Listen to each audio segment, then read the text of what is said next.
ধর্মীয় বিশ্বাসের দিক থেকে আপনার জীবন কেমন ছিল? আপনি কোন ধর্মে বিশ্বাস করতেন? আপনি খ্রিস্ট ধর্ম এবং বাইবেলে কি এমন সমস্যা দেখেছিলেন যা আপনাকে ইসলামে নিয়ে এসেছিল? আমার একটি চমৎকার আধ্যাত্মিক অভিজ্ঞতা হয়েছিল যা আমাকে একদিন নিয়ে গেল আধ্যাত্মিক পথের সন্ধানে। অতঃপর আমি খ্রিস্ট ধর্ম বেছে নিলাম। আমি কিছু সমস্যা লক্ষ্য করেছিলাম যখন আমি বাইবেল পড়া শুরু করেছিলাম। যিশু খ্রিস্ট ধর্ম প্রচার করেননি, তিনি অবতার প্রচার করেননি, তিনি তৃত্ব প্রচার করেননি, তিনি প্রায়শ্চিত্তের ধারণা প্রচার করেননি। এবং এটি তো কলঙ্কজনক। খ্রিস্টানরা সাধারণত জানেন না তাদের নিজেদের পণ্ডিতরা এই বিষয়ে কি বলছেন।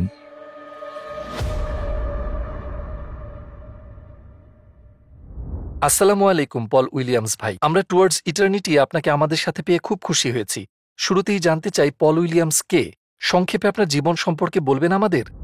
বেশ, তো সংক্ষেপেই বলি। আমি জন্মেছি অ্যাসেক্সে, লন্ডনের পূর্ব একটি প্রদেশে। কিছু বছর ধরে আমি কন্টেন্ট তৈরি করছি ব্লগিং থিওলজি নামে, যাতে রয়েছে আব্রাহামিক ধর্মগুলো সম্পর্কে, জুডিজম, ইসলাম এবং খ্রিস্ট ধর্ম, আরও বিদ্যানুচিত শিক্ষামূলক দৃষ্টিকোণ থেকে। আমি একটি খ্রিস্টান পরিবারে বেড়ে উঠেছি। আমি খ্রিস্টান থিওলজি অধ্যয়ন করেছি বিশ্ববিদ্যালয়ে এবং দর্শন বিশ্ববিদ্যালয়ে একজন খ্রিস্টান হিসেবে, কিন্তু শেষ পর্যন্ত আমি ইসলাম গ্রহণ করি আলহামদুলিল্লাহ, এবং আজকে আমি এখানে। ইসলামের আগে আপনার জীবনে ধর্মবিশ্বাস কেমন ছিল? আপনি কিসে বিশ্বাস করতেন?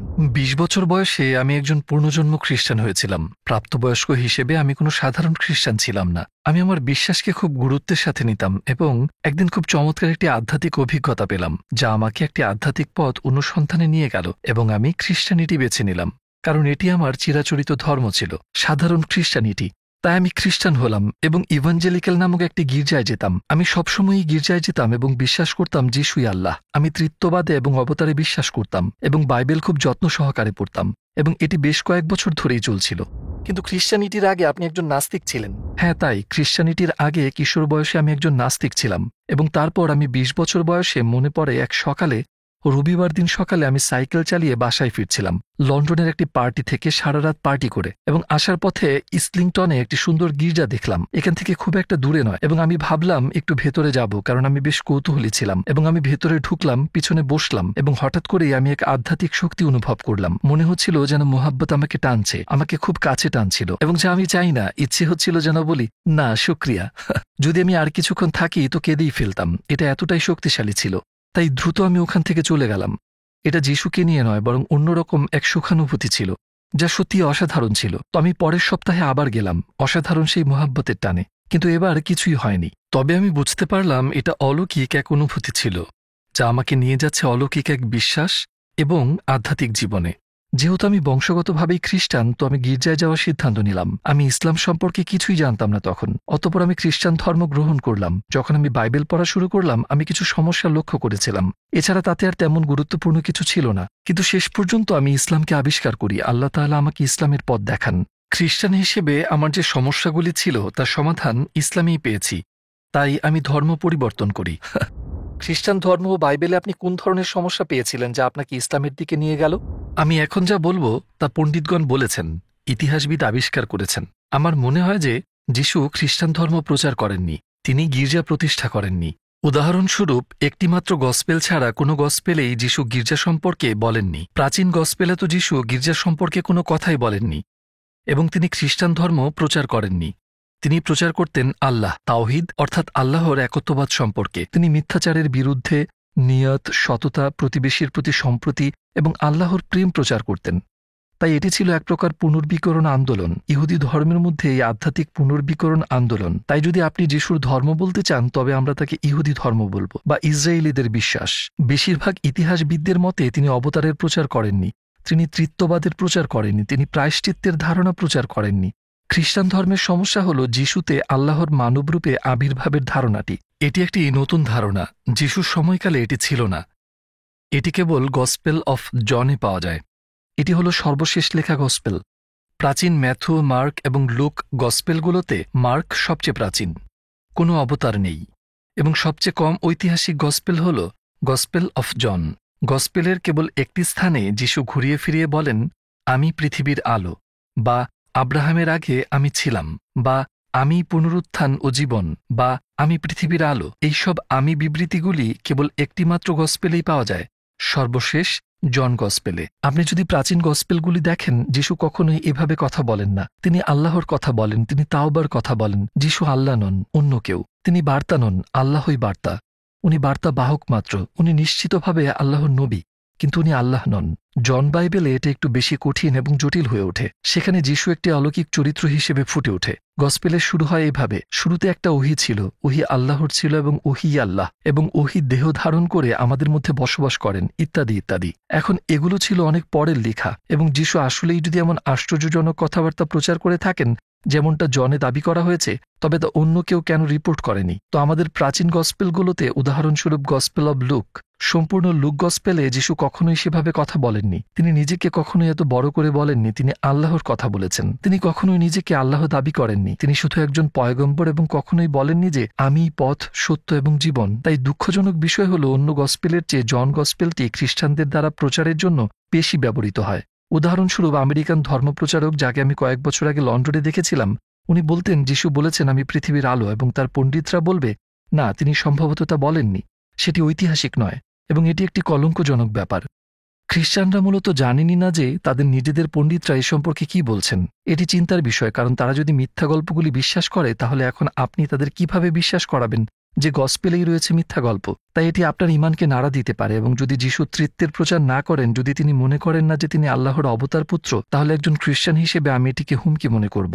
কিন্তু সেটাও সমস্যা ছিল না। সমস্যা ছিল প্রমাণ হিসেবে প্রাচীন ঐতিহাসিক যিশু কিংবা গসপেলগুলোর বিশ্বাসযোগ্যতা। এসবের উপর ভিত্তি করেই আমার ধারণাগুলি, সন্দেহের ভিত্তিতে নয়। কিন্তু প্রমাণটা কি? এবং সেসবের বিশ্বাসযোগ্যতার জন্য বেশিরভাগ প্রমাণই সেখানে নেই, আর সেটাই সমস্যা ছিল। খ্রিস্ট ধর্মে এইসব অসঙ্গতি যখন খুঁজে পেয়েছিলেন, আমি জানতে চাই ইসলাম সম্পর্কে আপনার চিন্তা কি ছিল? আপনার কি কোনো অন্ধবিশ্বাস ছিল? ভালো কথা। আমি একজন খ্রিস্টান হিসেবে আমি প্রচণ্ড ইসলাম বিদ্বেষী ছিলাম। 9/11-এর পর মুসলমানদের প্রতি আরও ভয় জন্মালো, এবং আমি সিদ্ধান্ত নিলাম যে আমি নিজে ইসলাম সম্পর্কে সত্য জানার চেষ্টা করব। প্রকৃতপক্ষে মুসলমানদের সাথে কথা বলি। আমি কোনো মুসলমানকে চিনতাম না। তাই আমি আমার স্থানীয় মসজিদে গিয়েছিলাম, রিজেন্টস পার্ক মসজিদে, এবং সেখানে মুসলমানদের সাথে কথা বলি। ইংরেজিতে আমি কুরআন পড়েছি, এবং আমি প্রকৃত ইসলাম আবিষ্কার করি। এবং আমাকে হঠাৎ অবাক করে দেয় সেটি, কারণ এটি আল্লাহর সম্পর্কে বোঝার সত্যিকারের পথ উন্মোচন করে, যা আমার খ্রিস্টান ধর্মে ছিল না। আমি জানতাম না যে অন্য বিকল্প ছিল। আমি জানতাম না যে ইসলামেও যিশু এবং তার মাকে উচ্চ মর্যাদায় রাখা হয়েছে। কোরআনের একটি সম্পূর্ণ অধ্যায়ই মারিয়ামের নামে, যা ইংরেজিতে ম্যারি। তো এই ধরুন, এটাই ছিল আমার উত্তর। ইসলামে আপনি আর কি উত্তর পেয়েছেন যা আপনি খ্রিস্ট ধর্মে খুঁজে পাননি? আর একটু বিস্তারিত বলবেন আমাদেরকে? কিছু গভীর প্রশ্নের উত্তর যা এখনও খ্রিস্টান ধর্মতত্ত্ববিদদের এবং উচ্চ পর্যায়ের বিশপদের বিভ্রান্ত করে। উদাহরণস্বরূপ, পৃথিবীতে দুঃখ কষ্টের সমস্যা, মন্দের সমস্যা। খ্রিস্টানরা মূলত এই ধারণা রাখে যে ঈশ্বর খুবই প্রেমময়। আপনি ভাবলেন, তাহলে মানুষ ক্যান্সারে মারা যাচ্ছে কেন? ভূমিকম্প সম্পর্কে কি বলবেন? এ বিষয়ে আমি আসলে ক্যান্টারবেরির আচার্য বিশপ জাস্টিন ওয়েলবির কথা শুনেছি, এবং তার কাছে কোনো উত্তর নেই। এটি হতাশাজনক। আমি মনে করি যদি কোরআন থেকে এর উত্তর তারা নেয়, তবে আমি একটু মাইন্ড করব না। মানে শুধু ইসলামে এই প্রশ্নগুলির উত্তর আছে, প্রকৃত উত্তর যা আমাদের জীবনের সাথে, পৃথিবী এবং আল্লাহর চরিত্রের সাথে সম্পর্কিত। এবং জীবন হলো একটি পরীক্ষা এবং পরীক্ষণ, এবং পরকালের পুরস্কার, সকল কিছুর সমাধান। কিন্তু খ্রিস্টানরা এইসব উপাদান ব্যবহার করে না। তবে আমি মাইন্ড করতাম না তারা যদি এটা ধার নিত, বুঝলেন? কিন্তু ইসলামে অন্যান্য সমস্যাগুলোর উত্তরও রয়েছে, যেমন যিশু কে। পশ্চিমা পণ্ডিতদের মতে যিশু কে ছিলেন? তিনি ভেবেছিলেন তিনি একজন নবী। ঠিক আছে, এটি কোরআনে শিক্ষা দেয়। আর কি? তিনি ভেবেছিলেন তিনি মসিহ। কোরআন এটি শিক্ষা দেয়। তিনি ভাবেননি তিনি ঈশ্বর। কোরআন এটিও শিক্ষা দেয়। তিনি তৃত্ববাদ শিক্ষা দেননি। তিনি অবতার শিক্ষা দেননি। তিনি এসব শিক্ষা দেননি। তিনি গির্জা প্রতিষ্ঠা করেননি। মূলত ইতিহাসবিদদের মতামত অনুযায়ী, এবং মুসলমানরা বিশ্বাস করেন না যে তিনি ক্যাথলিক গির্জা প্রতিষ্ঠা করেছিলেন। তো কোরআন যিশু সম্পর্কে যা বলছে, এবং পশ্চিমা পণ্ডিতদের নতুন গবেষণা যা বলছে যিশু সম্পর্কে, তার মধ্যে অবিশ্বাস্য মিল রয়েছে। এবং আমি মনে করি এটাও কোরআনের একটা মিরাকেল, যা নিয়ে খুব একটা আলোচনা হয় না। অবশ্যই কোরআনের অনেক মিরাকেল নিয়ে আলোচনা হয়, সেগুলো তো আছেই। আমার জন্য এটিও একটি। খ্রিস্ট ধর্মের মূল বিশ্বাসকে খণ্ডন করার জন্য আপনি আর কোনো প্রমাণ দিতে পারেন? প্রথমে প্রায়শ্চিত্তের বিষয়টি মোকাবেলা করা যায়, এবং আমি খ্রিস্টানদের থেকে জানা একটি সংস্করণ উপস্থাপন করছি। অনেক খ্রিস্টান আপনাকে বলবে যিশু ছিলেন আল্লাহ, ঠিক আছে, এবং তিনি আপনার পাপের জন্য মারা গেছেন। আমি ভাবি ভালো কথা। তো আপনি বলছেন আল্লাহ আমার পাপের জন্য মারা গেছেন, কিন্তু আমার তাতে প্রবলেম আছে। বাইবেল অনুসারে বলা হয় ঈশ্বর অমর, এবং তবুও আপনি বিশ্বাস করেন যে যিশু আমার পাপের জন্য মারা গেছেন। তারা বলে আচ্ছা আচ্ছা আচ্ছা, ওকে, ঠিক আছে, আল্লাহ মারা যাননি, কিন্তু তার মানব সত্তাটি মারা গেছে। মানব যিশু আপনার পাপের জন্য মারা গেছেন। এটাও মজার বিষয়। তাহলে আপনি আমাকে বলছেন যে আপনি মানব বলিদানে বিশ্বাস করেন, এবং তাদের মতে সেটাই হচ্ছে আল্লাহর সাথে পুনর্মিলনের পথ, এটিই প্রায়শ্চিত্ত। না, এটা আসলে মানব বলিদান নয়। কিন্তু এটাই কারণ যিশু ছিলেন একজন মানুষ, তিনি ছিলেন আপনার পাপের জন্য বলি। সেটা আপনি এইমাত্র বলেছেন। যিশু মানব বলিদানের প্রচার করেননি, তিনি একজন দয়ালু এবং প্রেমময় আল্লাহর প্রচার করেছেন। তাই এটাই একটা সমস্যা। অপর একটি সমস্যা হলো তৃত্বের সমস্যা। এখানে দুটি সমস্যা আছে। প্রথমত, যিশু কখনো এটা শেখাননি, তার শিষ্যরা এটি বিশ্বাস করেননি। এটা আমার জন্য বড় একটা সমস্যা। দ্বিতীয়ত, তারা বলে যে আল্লাহ এক, কিন্তু পিতা আল্লাহ, পুত্র আল্লাহ এবং পবিত্র আত্মাও আল্লাহ, কিন্তু এখানে আছে তিনটি, কিন্তু তারা এক। এবং আমি বলছি অপেক্ষা করো, অপেক্ষা করো, পেছনে যাও। তাহলে পিতা কিভাবে পূর্ণ আল্লাহ হতে পারে, পুত্র পূর্ণ আল্লাহ এবং পবিত্র আত্মা পূর্ণ আল্লাহ হতে পারে, কিন্তু তবুও এক আল্লাহ থাকবে কিভাবে? আপনি সবেমাত্র বলেছেন যে তিনটি আল্লাহ আছে। ধীরে ধীরে তৃত্ব ধারণার বিকাশ হয়েছিল কয়েক শতাব্দী ধরে। তাই প্রথমে ধারণা ছিল যে আল্লাহ আছে, আল্লাহ পিতা, এবং তারপর সমস্যা ছিল আল্লাহর সাথে যিশুর সম্পর্ক কি। এবং বিশেষ করে দ্বিতীয় শতাব্দীতে ধারণা করা হয়েছিল যে যিশু এবং আল্লাহ কোনো না কোনোভাবে সম্পর্কে ছিলেন। আল্লাহ আল্লাহই ছিলেন, কিন্তু কোনো না কোনোভাবে যিশুও আল্লাহই ছিলেন। কিন্তু এটা আসলে তৃতীয় শতাব্দীতে হয়েছিল, তুরস্কের নিকাইয়া কাউন্সিলে। শুধুমাত্র নিকাইয়া কাউন্সিলে আনুষ্ঠানিকভাবে সম্রাট কনস্টান্টাইনের অধীনে বিশপরা সিদ্ধান্ত নিয়েছিলেন যে পুত্র এবং পিতা সমান ছিলেন। তাদের একই পদার্থ ছিল, অথবা গ্রিকে হোমোউসিয়ন। হোমো মানে একই এবং উসিয়া মানে পদার্থ। তাই পুত্র এবং পিতা একই পদার্থ ছিলেন, অর্থাৎ এভাবেই যিশু ছিলেন আল্লাহ। মানুষ প্রায়ই বলে নিকাইয়া তৃত্ব সম্পর্কে ছিল, তা ছিল না। নিকাইয়া কাউন্সিল তৃত্ব উল্লেখ করেনি। তারপরে চ্যালকিডন কাউন্সিলে এবং কনস্টান্টিনোপল কাউন্সিলে এসেছিল। নিকাইয়াতে তারা কথা বলেছিল পুত্র এবং পিতার সম্পর্ক নিয়ে, এবং বাইবেলে ছিল একমাত্র তৃত্ব সম্পর্কিত আয়াত। কারণ ছিল একটাই, এটি ভুল ছিল। এটি পরে যোগ করা হয়েছিল এবং আমরা জানি এটি হলো 1 জন 5 থেকে 7। যদি আপনি আপনার আধুনিক বাইবেলগুলিতে দেখেন, অধিকাংশ আধুনিক বাইবেলে এখন এটি বাদ দেয়া হয়েছে। কিন্তু এটি বলে 3টি আছে যারা সাক্ষী দেয় স্বর্গে, পিতা, বাক্য এবং আত্মা, অর্থাৎ পিতা, পুত্র এবং পবিত্র আত্মা। কিন্তু এটি একটি তৈরি আয়াত যা সবাই এখন একমত, শুধুমাত্র মৌলবাদীরা বাদে, যা বাইবেলে যোগ করা হয়েছিল। আপনি যদি তৃত্ববাদের এই আয়াতটি সরিয়ে নেন, যা সব পণ্ডিতরাই করে, তাহলে বাইবেলে তৃত্ববাদ সম্পর্কে কিছুই নেই। আপনি বলেছেন যে গসপেল লেখকরা হলেন ম্যাথু, মার্ক, লুক এবং জন। তারা কারা? এই লোকদের সম্পর্কে কোনো ঐতিহাসিক রেকর্ড আছে কি, নাকি তারা অজ্ঞাতনামা? আপনি ঠিক বলেছেন। যেমন 4টি গসপেল অজ্ঞাতনামা। উদাহরণস্বরূপ মেথু গসপেলের কথাই ধরুন। নতুন নিয়মের প্রধান উদাহরণ, নতুন নিয়মের প্রথম বই। এটি কখনোই বলে না যে এটি কার, কে লিখেছে।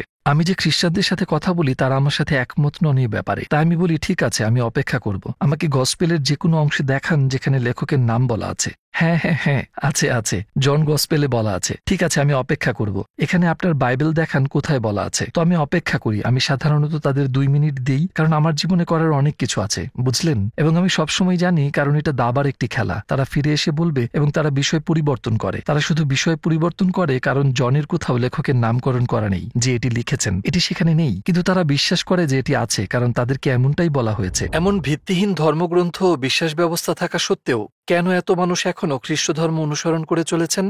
বেশ তো, এটা সহজ, কারণ তারা জানে না যে এটি একটি প্রবলেম। অনেক খ্রিস্টান শিক্ষিত মানুষ, হয়তো তারা রসায়ন, হিসাবরক্ষণ, মিডিয়া স্টাডিজ ইত্যাদিতে ডিগ্রি নিয়েছেন, বুঝলেন।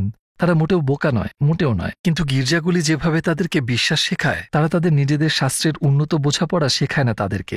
এখন যে পাদ্রী ও প্রচারকরা তাদের শেখান বা তাদের উপর প্রচার করেন, তারা বিশ্ববিদ্যালয়ে প্রশিক্ষিত। তারা জানেন, যেমন জন গসপেল 4টি গসপেলের মধ্যে সবচেয়ে কম ঐতিহাসিক। তারা জানে, কারণ তাদের এটা শেখানো হয়েছে। তাহলে সাধারণ মানুষ কেন জানে না? এবং অনেক কারণ দেওয়া হয়েছে।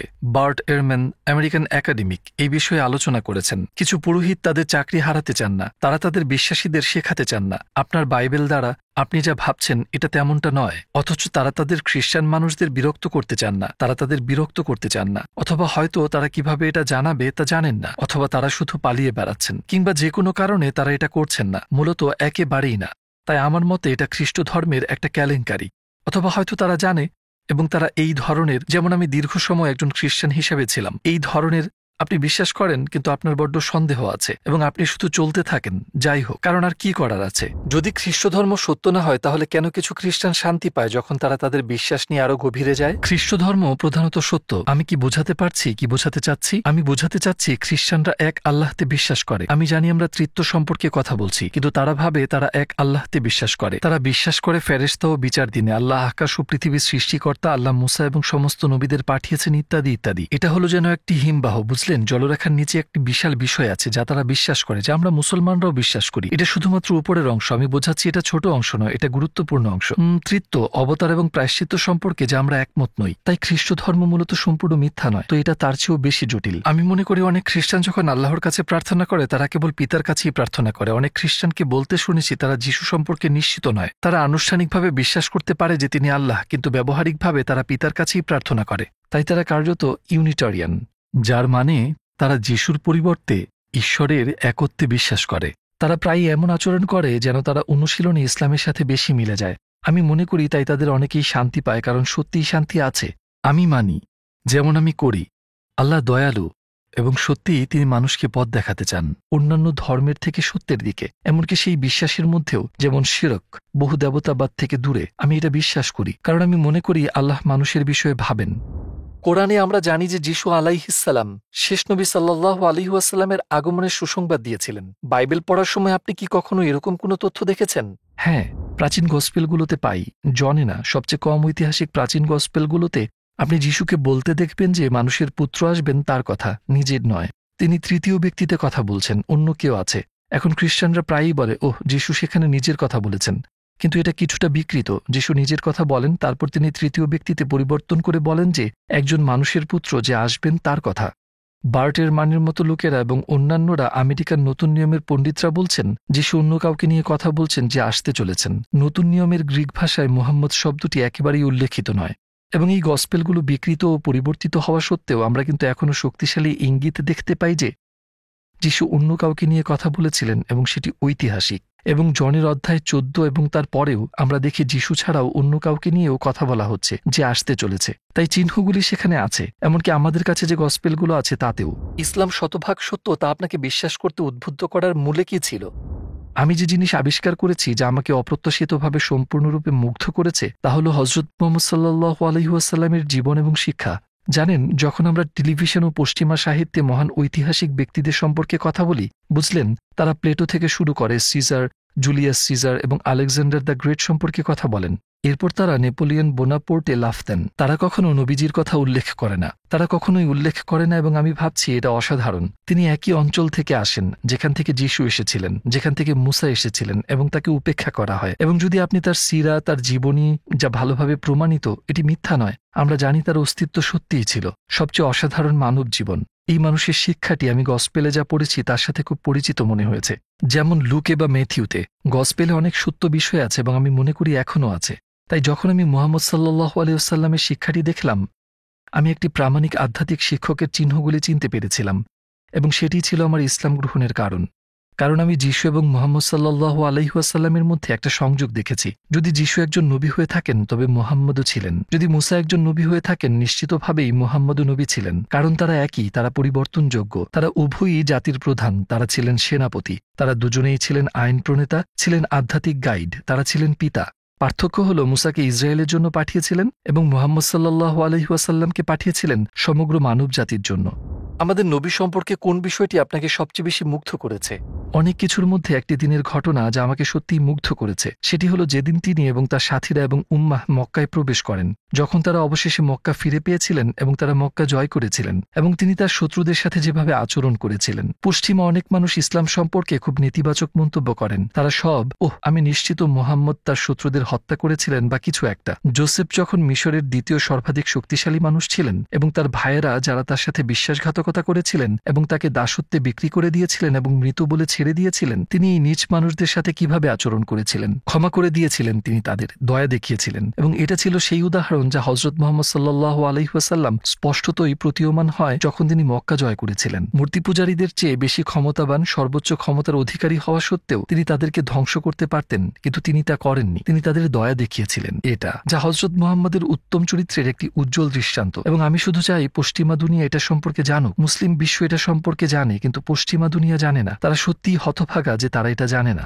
ইসলাম গ্রহণের পূর্বে আপনার উদ্দেশ্য এবং পরবর্তীতে আপনার পরিকল্পনা কি? আমি সবসময় আমার জীবনের উদ্দেশ্য ইসলামের আগে যা ছিল এখনো কিছুটা একই রকম আছে, যেখানেই পাওয়া যায় সত্য অনুসন্ধান করা। আমি মনে হয় না আমার ইসলামের বাইরে যাওয়ার প্রয়োজন আছে, আর তাই আমি ইসলামের মধ্যেই সত্য অনুসন্ধান করছি। আমি এখনো শিখছি, তার আগে কিংবা এখনো অনুসন্ধান করেই যাচ্ছিলাম। ইতিমধ্যে আমি বাড়ি ফিরে আসলাম। ফিরে এসেও কিন্তু আমি আগের মতোই সর্বোত্তম জ্ঞান অর্জন এবং বোঝার জন্য অনুসন্ধান করছি। আমরা দেখতে পাচ্ছি সারা বিশ্বে নাস্তিকতা বৃদ্ধি পাচ্ছে এবং অনেক মানুষ খ্রিস্টান ধর্ম ত্যাগ করছে, বিশেষ করে যুক্তরাজ্য এবং ইউরোপে। আপনি বর্তমান পরিস্থিতি দেখে ইসলামের সাথেও কি একই প্রবণতা দেখেন? আমি একজন একাডেমিক, প্রফেসর লিন্ডা উডহেড। তিনি লন্ডনের কিংস কলেজের একজন অধ্যাপক। তিনি ব্রিটেনের ধর্ম বিষয়ক একজন উচ্চপদস্থ বিশেষজ্ঞ, ধর্মের সমাজবিজ্ঞানী। তিনি আদমশুমারি সম্পর্কে মন্তব্য করেছিলেন, যা প্রকাশিত হয়েছিল বেশ কয়েক মাস আগে।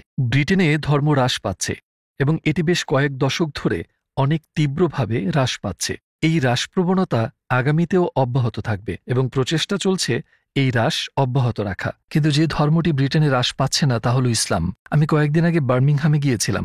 আমি আসরার রশিদ নামে একজনের সাথে কথা বলছিলাম, যিনি ইসলামে নাস্তিকতার জবাব এই বইটির লেখক।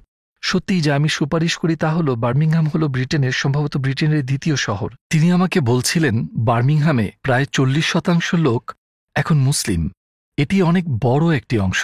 প্রথম প্রজন্মের মুসলিমরা এসেছিলেন কখন? 1950 সালে, 1960 সালে। তারা অবশ্যই ইমানদার মুসলিম ছিলেন না, তাদের সন্তান ছিল অবশ্যই। তো আমি তাকে প্রফেসর লিন্ডা উডহেড সম্পর্কে বললাম, ধর্ম হ্রাস পাচ্ছে, বুঝলেন, নাস্তিকতা, ভৌতিকতা বাড়ছে। ব্রিটেনের মুসলিম যুবকদের কি অবস্থা বার্মিংহামে, ব্রিটেনের দ্বিতীয় শহরে? তারা কি ইবাদত করছে, রোজা রাখছে? আরে হ্যাঁ, তারা তাদের বাবা মায়ের চেয়ে অধিক ধার্মিক। তাই আমরা ইংল্যান্ডে দেখতে পাচ্ছি মুসলিমদের ক্ষেত্রে শুধুমাত্র যুবকরা তাদের বিশ্বাসে অটল নয়, বরং তারা 5 ওয়াক্ত নামাজ আদায় করছে এবং তাদের ধার্মিকতা বৃদ্ধি পাচ্ছে তাদের নিজেদের বাবা মায়ের চেয়ে বেশি। এটি সত্যিই অবিশ্বাস্য এখন। এবং কেউ আমাকে বলেছিলেন যিনি জার্মানি সম্পর্কে জানেন, কারণ আমি ভাবছিলাম ওয়াও, ইংল্যান্ড অসাধারণ না? ওহ না, জার্মানিতেও এরকম, অন্যান্য স্থানেও এমনটি হচ্ছে। ইউরোপে মুসলিমরা তাদের বিশ্বাস হারাচ্ছে না, বরং তরুণরা তা ধরে রাখছে এবং এটি ভবিষ্যতের জন্য ভালো। যারা এই ভিডিও দেখছেন এবং ইসলাম গ্রহণ করার বিষয়ে ভাবছেন কিন্তু দ্বিধা করছেন, তাদেরকে উৎসাহিত করতে কিছু বলতে চান? আমার পরিচিত একজন, যিনি ইংল্যান্ড চার্চের একজন যাজক ছিলেন, মানে তিনি কিছু সময়ের জন্য লন্ডনে একটি চার্চে যাজক ছিলেন, এবং তিনি যখন ইসলাম গ্রহণ করেছিলেন তিনি এমন একটি স্তর, গভীরতা আবিষ্কার করেছিলেন বন্ধুত্ব এবং ভ্রাতৃত্বের, যা তিনি কখনো খ্রিস্টান হিসেবে অনুভব করেননি। এবং আমিও সেটি আবিষ্কার করেছিলাম। খ্রিস্টান চার্চগুলিতে আপনি কিছুটা বন্ধুত্বপূর্ণ হতে পারেন বটে, কিন্তু মুসলিমদের মধ্যে ভ্রাতৃত্বের গভীরতা একেবারে অসাধারণ কিছু। বুঝলেন, আপনি নিজে একা থাকবেন না যদি আপনি ইসলাম গ্রহণ করেন, তবে আপনি পাবেন মূলত একটি বিশ্বব্যাপী পরিবার। তাছাড়াও আপনি জানেন ইসলাম কি অফার করে? আমাদের সাথে আল্লাহর সংযোগ ও সম্পর্কের সুযোগ সৃষ্টি করেছে, এবং এটাই যে আমাদের পৃথিবীতে থাকার একটি উদ্দেশ্য আছে। আমরা শুধুমাত্র ভৌতিক সামগ্রী অর্জন করার জন্য এখানে নেই। ব্রিটেনে এবং আমেরিকায় আমরা খুব ভৌতিকবাদী, যা সত্যিকারের গুরুত্বপূর্ণ তার দিকে আমরা ফোকাস করি না। একজন লোক আছেন, তিনি মূলত উদ্যোক্তাদের, ব্যবসায়ীদের প্রশিক্ষক। তিনি মুসলিম নন। তার একটি লিঙ্কড-ইন পোস্ট আছে যা তিনি গতকাল প্রকাশ করেছেন।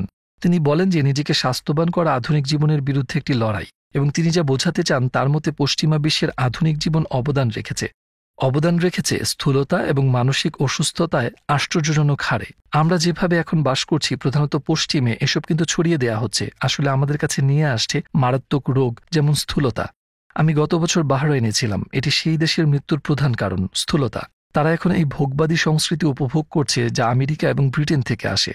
এবং মানসিক অসুস্থতাও। এখন এর সাথে ইসলামের কি সম্পর্ক? রোজা খুব গুরুত্বপূর্ণ। একমাত্র এটাই শারীরিক স্তর তথা আপনার শরীরকে পুনর্জীবিত করতে সাহায্য করে। এটি রোগের সাথে মোকাবেলা করে আপনাকে ভালো করে তোলে। এটি আপনাকে আরো ফিট এবং স্বাস্থ্যবান করে তোলে। এটি আপনার মানসিক স্বাস্থ্যে প্রভাব ফেলে। তাই রোজা নবীর সুন্নাতের অংশ। আপনি জানেন সোমবার এবং বৃহস্পতিবার তিনি রোজা করতেন। এটি সত্যিই স্বাস্থ্যকর। মুসলিমরা এই কাজ যুগ যুগ ধরে করে আসছে। মানসিক অসুস্থতার ধারণা। আমরা দুনিয়ার অতিমাত্রায় আসক্ত, আমরা টিকটকে অতিমাত্রায় আসক্ত, ভৌতিক পণ্যের প্রতি অতিমাত্রায় আসক্ত। ইসলাম আপনাকে দেয় সৃষ্টিকর্তার সাথে এক গভীর তৃপ্তিদায়ক সম্পর্ক, যা প্রতিটি বিষয়ে খুবই গুরুত্বপূর্ণ ভূমিকা পালন করে, এবং ধারণা দেয় যে এই জীবন সংক্ষিপ্ত এবং আমাদের একটা উদ্দেশ্য আছে এই জীবনের বাইরে, পরবর্তী জীবনে। ইসলাম হলো, যাকে আমরা দ্বীন বলি, একটি সম্পূর্ণ জীবনধারা। এতে মানসিক, শারীরিক, খাদ্যাভ্যাস, আধ্যাত্মিক, অর্থনৈতিক, রাজনৈতিক সবকিছু অন্তর্ভুক্ত রয়েছে। এটি ধর্মকে ব্যক্তিগত ক্ষেত্র থেকে পৃথক করে না। এটি মানবতার প্রয়োজনের সর্বোচ্চ উত্তর। আচ্ছা যাক, আমরা এখন সেই পথে বিস্তারিত আলোচনায় যাচ্ছি না। ইসলাম সম্পর্কে জানতে চাওয়া কাউকে আপনি কিভাবে গবেষণা করার পরামর্শ দেবেন? গুগলে ইসলাম কি লেখা যথেষ্ট কি? আমি গুগল ব্যবহার করার পরামর্শ দিই না, কারণ তাতে আপনি কিছু ভালো ফলাফল পেতে পারেন, কিন্তু আপনি অনেক খারাপ ফলাফলও পাবেন। এবং আপনি কিভাবে জানবেন কোনটি ভালো ফলাফল আর কোনটি খারাপ ফলাফল, যদি আপনি বিষয়টা সম্পর্কে অজ্ঞ থাকেন? এই নির্দিষ্ট বইটি, অনেক বই আছে, আমি পরামর্শ দিতে পারি, তবে এটি বেস্ট। জনাথন ব্রাউনের লেখা মিসকোটিং মুহাম্মদ, নবীর জীবনের সংগ্রাম এবং ভালোমন্দের ব্যাখ্যা, এবং এটি ইসলাম, কোরআন এবং সমগ্র বিষয়ের একটি চমৎকার পরিচিতি। কোরআন কি খাঁটি? নবী সাল্লাল্লাহু আলাইহি ওয়াসাল্লামের জীবন ও ইতিহাস, হাদিস, কোরআন কিভাবে ব্যাখ্যা করা হয়, বলা যায় 4টি স্কুল একসাথে আছে এখানে। পরিশেষে আপনি কি বলতে চান একজন খ্রিস্টানকে যিনি এখন আপনাকে দেখছেন? যিশু সম্পর্কে বলতে চাই, যদি আপনি গসপেল দেখেন, তিনি নিজেকে আল্লাহ বলেননি। তিনি গসপেলে আল্লাহর প্রচার করেছেন। আল্লাহ যিশু নন, বরং অন্য কেউ। যিশু নিজে গসপেলে বলেছেন, একজন লোক যিশুর কাছে আসে এবং তাকে বলে, ভালো শিক্ষক, আমি অনন্ত জীবনের অধিকারী হতে কি করব? যিশু একেবারে সুনির্দিষ্টভাবে বললেন, তুমি আমাকে কেন ভালো বলছো?